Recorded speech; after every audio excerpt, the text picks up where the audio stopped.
Ya, assalamualaikum warahmatullahi wabarakatuh. Waalaikumsalam. Sebelum saya membawakan materi ini, izinkan saya membawakan pantun.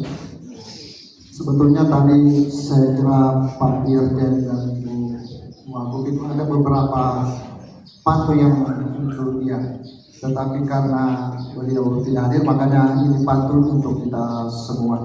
Dan tentu tahu sudah jawabannya ya. Perkenalkan, nama saya Jamrin Abu Bakar, bekerja sebagai tenaga ahli cagar budaya Kabupaten Donggala. Dan sebagai informasi untuk BPK sudah ada 5 objek yang kami tetapkan.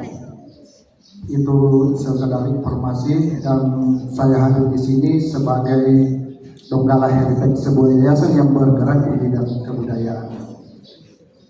Nah, saya membacakan beberapa pantun karena suasana agak mengantuk ini. Jangan mandi di Kuala Palu. Kuala Palu banyak buayanya. Jangan hanya berjanji melulu, banyak janji banyak dustanya.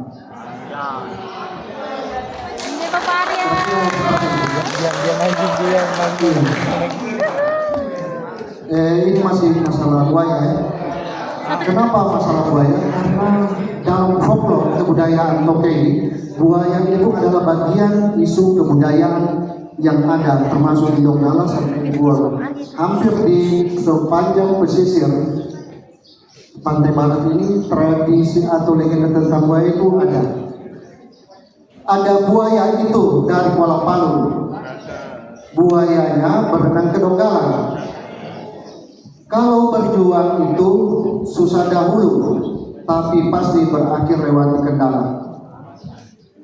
Isikan satu lagi, ini masih soal buaya, tapi buaya darat. Jalan-jalan santai ke pantai, tetap waspada, banyak buaya. Tapi kalaupun di darat santai, jangan kira tak ada buaya. Ya, itu sekedar pengantar saya. Tetapi yang ingin saya paparkan di sini, terutama adik-adikku sekalian, kalau para kakak dan saudara ini pasti sudah paham soal literasi kebencanaan. Jadi yang saya sampaikan toponim dan folklore untuk literasi kebencanaan. Karena begini, pada tahun 2018 lalu itu terjadi bencana, dan semua kita yang tadinya persoalan folklore yang tidak pernah nyaris tidak pernah lagi, tetapi begitu terjadi bencana, dan ternyata beberapa ilmuwan dari Jepang, termasuk ada yang dari Selandia Baru dan Australia, itu yang dia cari dulu itu adalah persoalan toponimi dan cerita-cerita legenda. Dan ternyata kita sebagai orang Kei ini adalah hidup di atas patahan gempa memang, dan itu sudah dicatat di dalam beberapa legenda, termasuk beberapa catatan tentang toponimi dan istilah-istilah yang di dalam bukunya Dr. Donna Evans, salah satu ahli linguistik orang Kei, ahli tentang bahasa Kei, lebih Kei daripada orang Kei, yaitu namanya Donna Evans. Kebetulan dia 6 tahun tinggal di Palu, dan cukup lama saya berdiskusi tinggal di Lasosok, di dekat rumahnya Ibu Nurhayati Gunung lewat itu. Boleh ditampilkan berikutnya. Nah, ini menurut andai saya bahwa folklore itu ada dongeng, ada cerita rakyat. Boleh lanjut. Ada tahyul, dan tahyul ini walaupun tahyul rupanya itu adalah bagian kebenaran dalam arti proses kehidupan manusia, terutama di Lembah Palu sampai Donggala.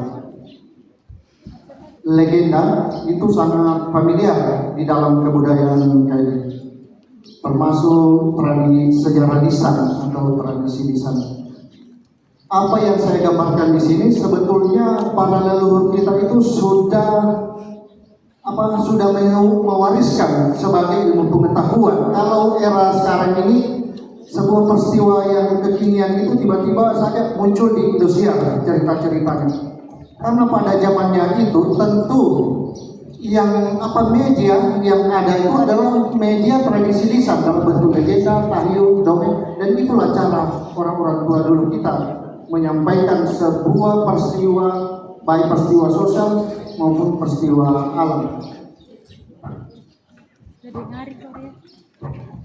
Nah, lembaga ini atau lembah Palu ini yang menarik ini. Walaupun sebagian sudah tahu ya, tapi perlu saya sampaikan di sini bahwa ternyata ini berdasarkan mitologi dan geologi, beberapa literasi yang saya baca itu bahwa zaman dulu terendam.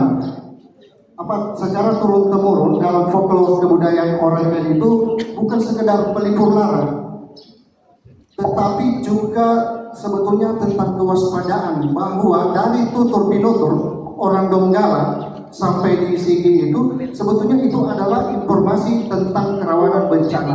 Itu bisa ditandai dari beberapa toponimi tentang beberapa kampung yang ada di Lembah Palu itu sepertinya berbau kebencanaan. Anggaplah sebagai contoh itu Duyur, Rano Romba dan beberapa wilayah sampai di Tope itu kalau dianalisis itu adalah sebuah bencana. Artinya nama kampung itu diberi nama itu karena pernah terjadi sebuah bencana.